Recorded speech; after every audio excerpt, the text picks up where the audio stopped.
Hello, my name is Russell Myers. Welcome to Issues Unite.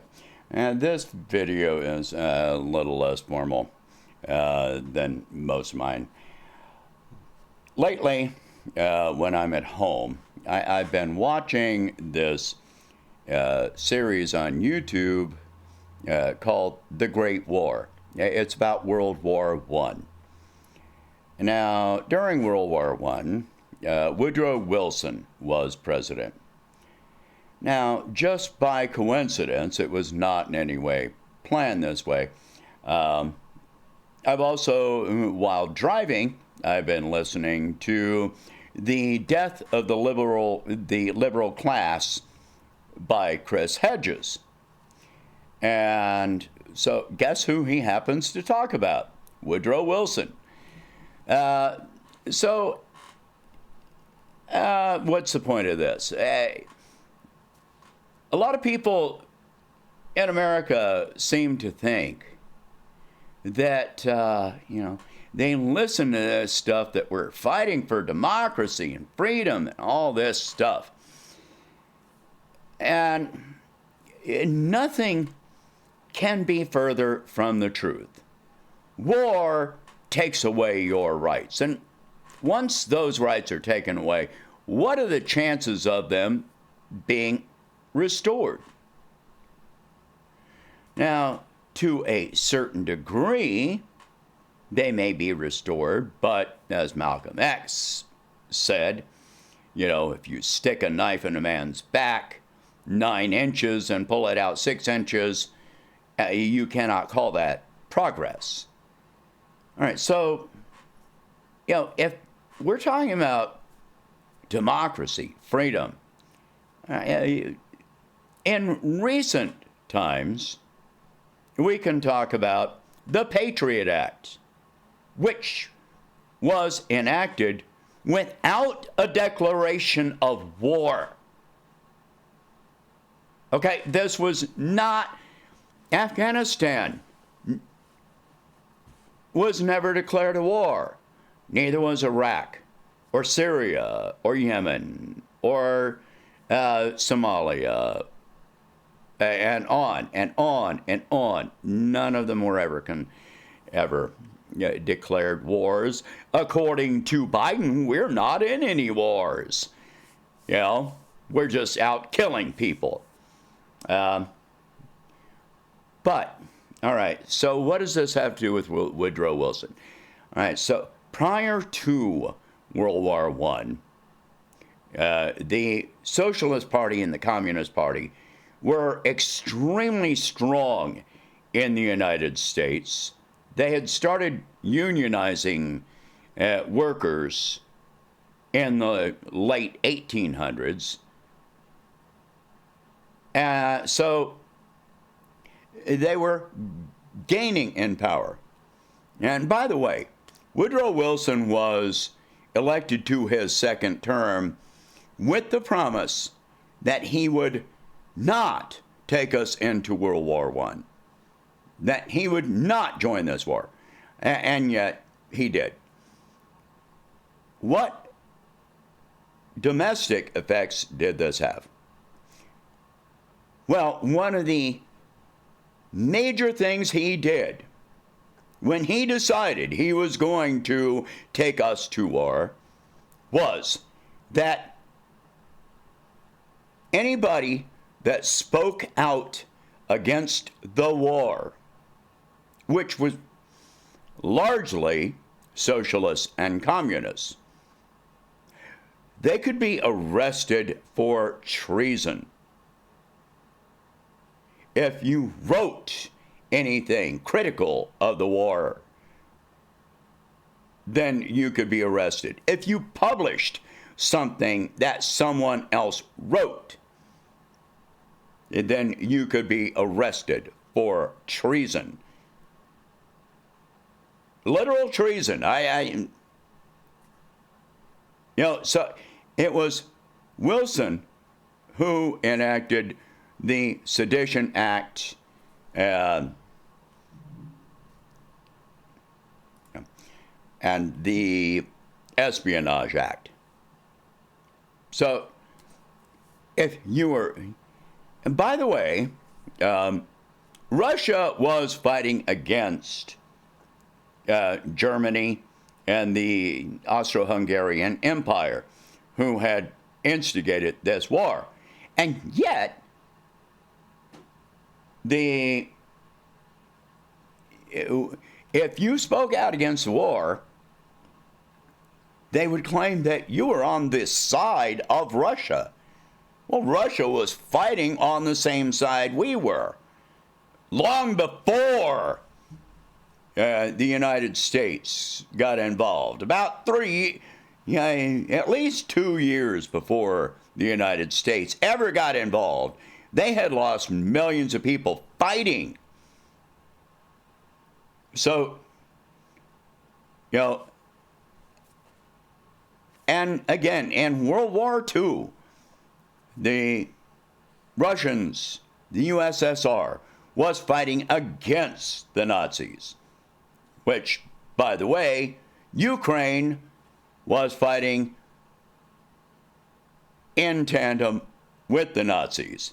And they've still got neo-Nazis in Ukraine, but that's a different subject right now. Well, not really. So they were fighting against the Nazis, and right now Russia is finding themselves fighting against the Nazis again. The Nazis actually gained power with U.S. assistance. And look what's happening now. Anyway, so, under the Espionage and Sedition Acts, you had your freedom of speech taken away. You had your freedom to oppose military conflict taken away. Entire publications were shut down. Woodrow Wilson, you just basically indirectly seized control of the U.S. media at the time. And right now we've got a president that is working in tandem with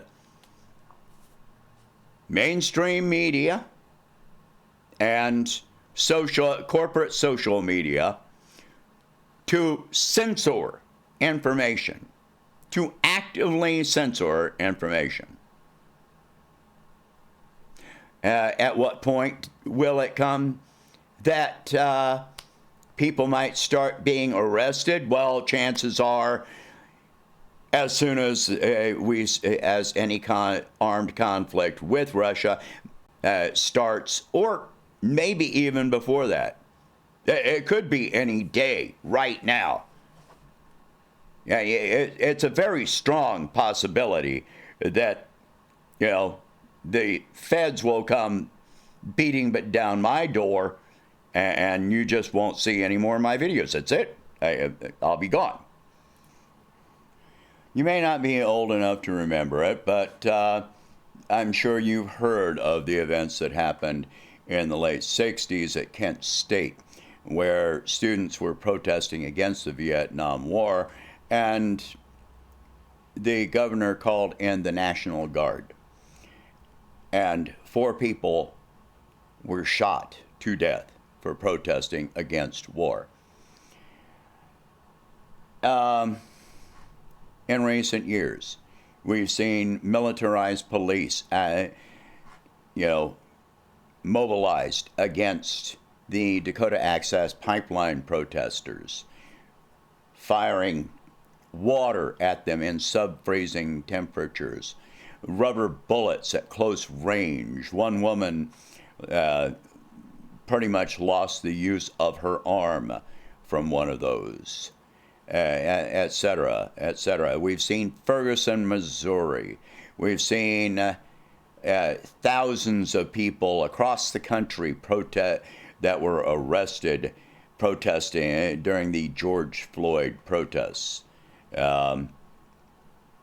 Whatever your feelings are about it, hundreds of people have been arrested regarding January 6th. Well, there was violence on January 6th, but it did not involve hundreds of people.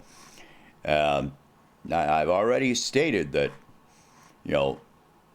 property violence is not violence. Property against humans and animals is violence. Allowing people to die on the streets, to be shot down in cold blood, and that's violence. Raiding a building and taking over a building, well, that's kind of par for the course for protests, isn't it? Historically. So that doesn't mean that they took over the government. That was not a coup. Just because you take over a building doesn't mean that you took over the government. You took over a building. A building is an empty space. Just like a church is not a church, it's a building. It's the congregation that comprises the church.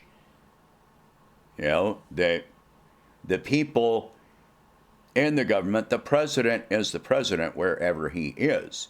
A congressperson is a congressperson wherever they are.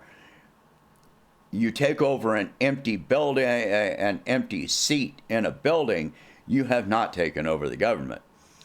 So, no, I'm not in favor of what happened on January 6th, but it is a good example here. So we've got the Patriot Act. We've got Obama that signed propaganda into law. He signed away habeas corpus. At this point in time, because of terminology that they would want to use, if you oppose warfare, if the U.S. declares war on Russia, anyone opposing that war is going to be deemed a terrorist. Like I said, it wouldn't surprise me to have the FBI coming up to my door, breaking my door in, and coming in and arresting me. It would not surprise me in the least. I've said this numerous times in the past on this show. And I'm not alone. Anybody that speaks out against it is going to be at risk. If you share a meme that is oppositional to war with Russia, you could be arrested. And you already know, thanks to the Patriot Act, that they're watching your social media. The U.S. government is looking at your social media, reading your emails, looking at your phone, listening to your phone calls. They look at everything you buy. So there's no question that they're watching this.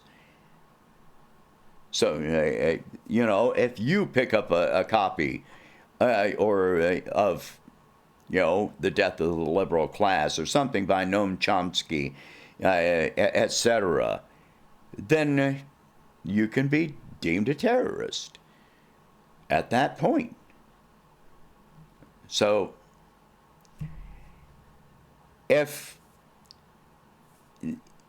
there's also the point that people think that somehow World War II took us out of the Depression, and that's a false belief. The fact is that the economy had mostly recovered before we got into World War II. And after, World War II put a tremendous strain on the economy. They just printed money to pay for it. But after World War II, the debts from World War II came due, and the United States actually suffered another depression after World War II was over. There were people literally selling their children because they were afraid that they would not be able to feed their children. Taking the risk inherent with selling their children was less of a risk than the risk of their child starving to death.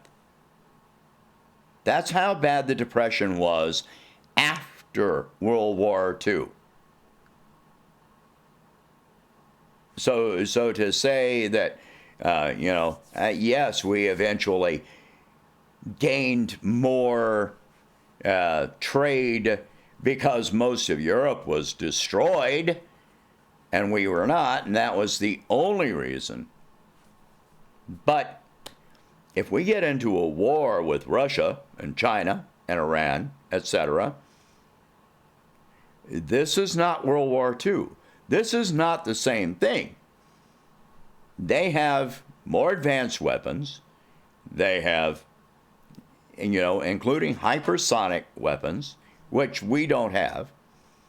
Every American test of hypersonic weapons has failed.